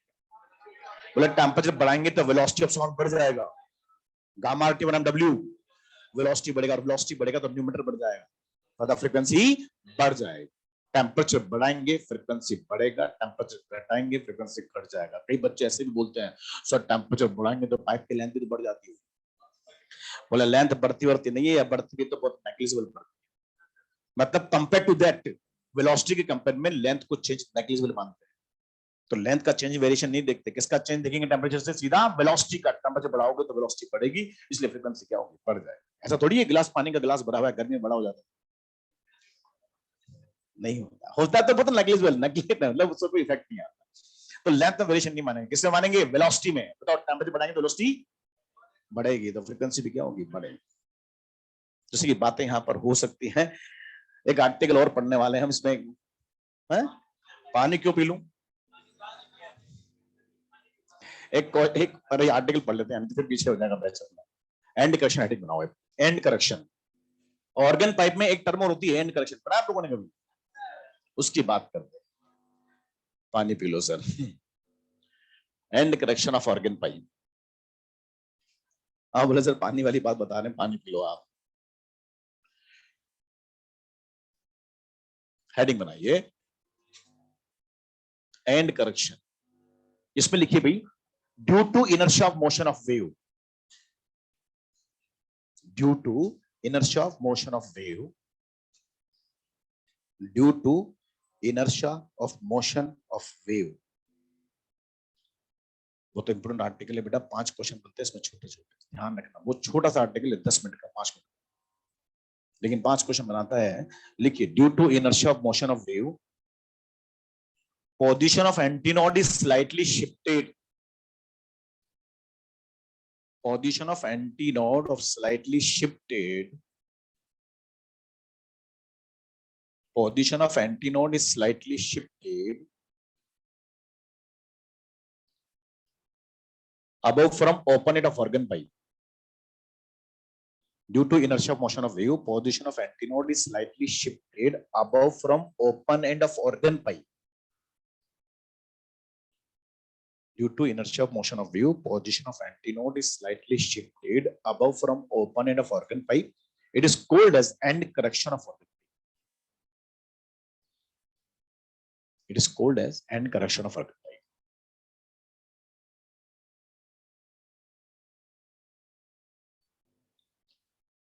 अब देखो बात सुनना है, हम लोगों ने ऑर्गन पाइप पढ़ा है और हमने ये भी पढ़ा है कि ऑर्गन पाइप का जो ओपन एंड होता है बेटा, वो फ्री सा बिहेव करता है, और इसलिए यहाँ क्या बनता है, एंटीनोड। और जो ऑर्गन पाइप का क्लोज्ड एंड है वो कैसा बिहेव करता है, प्रेसिडेंट जैसा बिहेव करता है, और इसलिए यहाँ क्या बनता है, नोड। हमने ऐसा थ्योरेटिकली पढ़ा है कि ऑर्गन पाइप के ओपन एंड पर हमेशा एंटीनोड बनता है और क्लोज्ड एंड पर नोड बनता है, यस और नो। पर हम जब इस ऑर्गन पाइप का प्रैक्टिकल करते हैं तो हमने ऑब्जर्व किया कि ये एंटीनोड जस्ट ओपन एंड पर न बनकर हल्का सा ऊपर ओपन मीडियम में शिफ्ट हो जाता है। हमने जब ऑर्गन का प्रैक्टिकल किया तो हमने ये ऑब्जर्व किया कि एंटीनोड यहां नहीं बनकर थोड़ा ऊपर ओपन मीडियम में शिफ्ट हो जाता है। अब जितना ये ऊपर शिफ्ट होता है हम इसी को बोलते हैं एंड करेक्शन। ये एंटीनोड यहां नहीं बनकर थोड़ा ऊपर ओपन मीडियम में शिफ्ट हो जाता है, जितना ऊपर ये शिफ्ट होता है उस डिस्टेंस को हम बोलते हैं and correction of organ pipe. ये एंड करेक्शन बेसिकली ई से डिनोट करते हैं, पर ये एक प्रकार की डिस्टेंस होती है, जितना ये ऊपर ओपन मीडियम में शिफ्ट होता है उसको बोलते हैं एंड करेक्शन। अब बात ये आती है कि ऊपर शिफ्ट क्यों हो जाता है, बोले यार ये शिफ्ट हो सकता है इसलिए हो जाता है, ये हो सकता है इसलिए हो जाता है, ये नहीं हो सकता इसलिए नहीं होता। अरे आपको बताइए फ्री एंड है, और फ्री एंड हमने पढ़ा था कि वेव के प्रेशर से हिलडुल सकता है, तो हिलडुल जाता है, और जितना हिलता डुलता है साला उसी को बोलते हैं ई। ये तो है, ये हिलडुल नहीं सकता इसलिए कोई ई नहीं। तो केवल बात ये थी, ये फिनोमेना ऐसा है जो ओपोनेंट पर हो रहा होता है, क्योंकि ओपोनेंट फ्री एंड जैसा बिहेव करता है, और ये फ्री एंड यहाँ पर वेव के प्रेशर से हिलडुल सकता है इसलिए हिलडुल जाता है, और जितना हिलता डुलता है उसको बोलते हैं एंड करेक्शन। ये फिनोमेना ऐसा है जो हमेशा ओपोनेंट पर हो रहा होता है। अब देखो बात समझे, एक्चुअली में होता क्या, बेसिकली वेव नीचे से आती है, और जब वेव नीचे से आती है तो उसमें वेव में एनर्जी है, मोमेंटम है, उसमें इनर्शिया ऑफ मोशन होता है। क्या होता है, इनर्शिया ऑफ मोशन होता है। और जब वेव यहाँ पर पहुंचती है तो यहाँ से उसको रिफ्लेक्ट होना होता है, लेकिन हमें पता है फ्री एंड है और ये वेव में इनर्शिया ऑफ मोशन, तो वेव का रेफरेंस यहां से नहीं हल्का सा ऊपर से होता है। आप समझते हैं inertia of motion, car move कर रही है तो उसमें इनर्शिया ऑफ मोशन होता है। अब किसी पॉइंट पर रुकना होता है, हम ब्रेक लगाते हैं तो कार आगे जाकर रुकती है थोड़ा सा, बस वही यहाँ पर भी होता है। वेव को यहाँ पर जा रहा तो वेव में इनर्शिया ऑफ मोशन है। अब इस वेव को यहाँ से रिफ्लेक्ट होना होता है, लेकिन वो यहाँ से नहीं, इनर्शिया ऑफ मोशन की वजह से थोड़ा सा ऊपर से रिफ्लेक्ट होकर आती है। जो ऊपर से रिफ्लेक्ट होकर आती है तो ये एंट्रोपी यहाँ नहीं, यहाँ बनता है। तो ध्यान रखें इसका रीजन क्या है, इनर्शिया ऑफ मोशन की वजह से ये एंड ऊपर शिफ्ट हो जाता है। पूछा गया क्वेश्चन है मेडिकल में, इसलिए बता रहा हूं, ध्यान रखेंगे रीजन। पहला क्वेश्चन तो ये बनता है कि ये होता क्यों है, वेव में इनर्शिया ऑफ मोशन है उसकी वजह से शिफ्टिंग ऊपर हो जाती है, जितना ऊपर शिफ्ट होता है उसको बोलते हैं एंड करेक्शन। अब ये ऊपर शिफ्ट हुआ तो एंट्रोपी भी यहां बन गया, बोलो बेटा। अब एंटीनोड यहां पर और नोड यहां पर है तो लूप भी थोड़ा बड़ा बनता है। बताइए आधा लूप कहां से कहां तक होता है? एंटीनोड से नॉट, नोड तो यही है लेकिन एंटीनोड कहां हो गया? ऊपर, तो एंटीनोड से नोड आधा लूप होता है। अब एंटीनोड से नोड का डिस्टेंस कितना होता है थ्योरेटिकली? λ/4, ये तो फिक्स है। पर प्रैक्टिकली कितना हो गया? L प्लस ई होता है। तो इससे पहले क्या था? L, अब कितना हो गया? L प्लस ई। तो बताओ लैम्डा कितना हो गया? 4L प्लस यहां पर E। बताओ पहले लैम्डा कितना था? 4L, अब कितना हो गया? तो दूसरा क्वेश्चन यहां पर ये बनता है कि इसकी वजह से लैम्डा थोड़ा सा बढ़ गया। पूछते हैं आपसे एन करेक्शन से लैम्डा पर क्या इफेक्ट होता है? बढ़ जाता है। और लैम्डा अगर बढ़ता है तो फ्रीक्वेंसी पे क्या इफेक्ट होता है? फ्रीक्वेंसी यहां पर क्या होती है? कम हो जाती है। फॉर्मूला क्या होगा? V/4L प्लस ई हो जाता है। पहला क्वेश्चन है ये किसकी वजह से होता है? वेव में इनर्शिया ऑफ मोशन है, उसकी वजह से यहां पर शिफ्टिंग ऊपर हो जाती है। वेव का रिफ्लेक्शन जस्ट ओपन पर ना होकर हल्का सा ऊपर से रिफ्लेक्शन होता है, इसलिए एंट्रोपी ऊपर बनता है। इसको बोलते हैं एंड करेक्शन। इनर्शिया की वजह से होता है। दूसरा, इसकी वजह से लैम्डा पे क्या इफेक्ट आता है? बढ़ जाता है। तीसरा क्वेश्चन, इसकी वजह से फ्रीक्वेंसी पे क्या इफेक्ट आता है? कम हो जाता है। ये तो मैंने कहा सीओपी की बात। लेकिन अगर ऐसा हम बात करें ओपन में, तो आपको पता है ओपन में दोनों तरफ एंटीनोड होता है। और जब दोनों तरफ एंटीनोड होता है तो दोनों तरफ शिफ्टिंग होती है। दोनों तरफ शिफ्टिंग होती है ओपन मीडियम में। ये ऊपर शिफ्ट होगा और ये नीचे शिफ्ट होता है। ये भी एंड करेक्शन और ये भी एंड करेक्शन। दोनों तरफ शिफ्टिंग होती है ओपन मीडियम। और जो ऊपर दो नीचे दोनों तरफ शिफ्ट, तो लूप भी थोड़ा बड़ा बनता है। अब बताओ एंटीनोड से एंटीनोड का डिस्टेंस कितना होगा थ्योरेटिकली? ये तो λ/2 होता है, पर प्रैक्टिकल कितनी होगी? अब L प्लस 2E होता है। 2E। तो बताओ लैम्डा का वैल्यू क्या होगा? ट्वाइस। और L प्लस यहां पर क्या होगा? 2E होता है। तो लैम्डा बढ़ा के घटा, यहां पे लैम्डा बढ़ता, तो बताओ फ्रीक्वेंसी क्या होगी? कम हो जाएगी। V/ यहां पर लिखना पड़ेगा ट्वाइस, और ये L प्लस यहां पर क्या होगा? 2E होता है। फ्रीक्वेंसी यहां भी कम हो जाती है। फिर एक बात और समझे, यहां पर ये टर्म ऐसी है जो प्रैक्टिकली ऑब्जर्व हुई है। तो इसका एक रिजल्ट बनाया कि जिस ऑर्गन पाइप में ये फिनोमेना होता है, उस ऑर्गन पाइप की रेडियस की डायरेक्टली प्रोपोर्शनल होता है एंड करेक्शन का वैल्यू। ई का जो वैल्यू होता है ये कितना होगा, कितना ऊपर शिफ्ट होगा, ये डिस्टेंस होती है बेटा, हमेशा पॉजिटिव होती है डिस्टेंस। तो ये वैल्यू कितना होगा ये डिपेंड करता है रेडियस ऑफ द पाइप पर। जितना वाइडर पाइप लेते हैं, जितना रेडियस ज्यादा रखते हैं, उतना ई ज्यादा मिलता है, उतना इनर्शिया मोशन ज्यादा होता है। E is proportional to R. R कौन? रेडियस ऑफ ऑर्गन पाइप होता है। अगर इस प्रोपोर्शन साइन को ब्रेक कर दूं तो यहां भी एक कांस्टेंट आता है, उसका वैल्यू होता है 0.6 into r हो जाता है। ये भी प्रैक्टिकली कैलकुलेट किया हुआ है कि यहां पर ई का वैल्यू देखें तो ये 0.6 into r होता है। 0.6 कांस्टेंट टर्म होती है और ये एक ई का फॉर्मूला भी बन जाता है। कभी कभी आपको क्वेश्चन में आर देता है तो हम आर से इस फॉर्मूले से ई फाइंड कर सकते हैं। ये कितना हो गया? ये कितना हो गया? 0.6 into r होता है। आर कौन है? Radius of organ. जितना वाइडर पाइप लेते हैं उतना ई ज्यादा होता है, जितना आर कम होता है, जितना नैरो पाइप लेते हैं उतना ई कम होता है।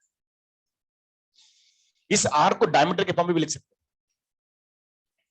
0.3 into d बोल सकते हैं। d is equal to 2r। अबे d is equal to 2r, तो अगर d के फॉर्म में लिखें तो क्या होगा? 0.3 d। E proportional to r है, हम अगर फॉर्मूले में लिखे तो E इक्वल टू 0.6 r होता है, या इसको बोलते हैं 0.3 d होता है। हम बस ध्यान रखेंगे यहां पर r कौन है? Radius of organ pipe.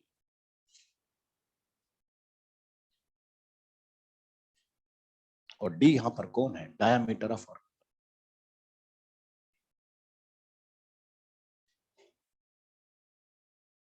अब यहां भी एक बहुत अच्छा क्वेश्चन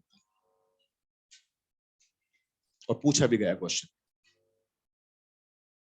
मैं आपसे पूछता हूं। मेरे पास दो सीओपी है,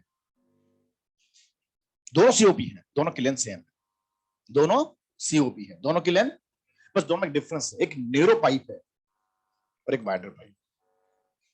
बताओ किसका फ्रीक्वेंसी ज्यादा होगा? किसका फ्रीक्वेंसी ज्यादा होगा? नैरो पाइप का फ्रीक्वेंसी वाइडर से ज्यादा होगा। अगर पाइप नैरो होगा तो रेडियस कम होगी, रेडियस अगर कम होगी तो एंड करेक्शन का वैल्यू भी कम होगा, और अगर एंड करेक्शन का वैल्यू कम होगा तो डिनोमिनेटर कम होगा, फ्रीक्वेंसी ज्यादा। हम ध्यान रखेंगे दोनों एक जैसे पाइप है, दोनों के लेंथ सेम है, पर एक नैरो पाइप है तो नैरो पाइप का फ्रीक्वेंसी कंपेयर टू वाइडर क्या होगी? ज्यादा होगी। लिखेंगे आप इस पॉइंट को ध्यान रखेंगे, frequency of narrow pipe frequency of narrow pipe is greater than wider pipe.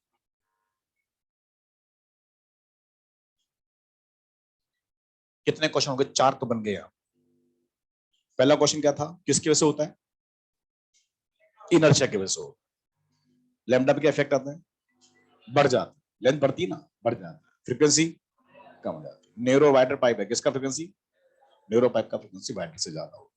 और एक लास्ट क्वेश्चन कॉमन सेंस का और बनता है, वो क्या कहता है? सीओपी है, उसमें साउंड का स्पीड इतना है, उसकी लेंथ इतनी है, उसका रेडियस इतना है, और फिर आपसे पूछता है किसकी फ्रीक्वेंसी, फंडामेंटल फ्रीक्वेंसी क्या होगी, कैलकुलेट करो। क्या क्या दिया उसने? एक सीओपी है, उसकी लेंथ इतनी है, उसकी रेडियस इतनी है, उसका साउंड का स्पीड इतना है, तो आप पूछता है कैलकुलेट इट्स फंडामेंटल फ्रीक्वेंसी।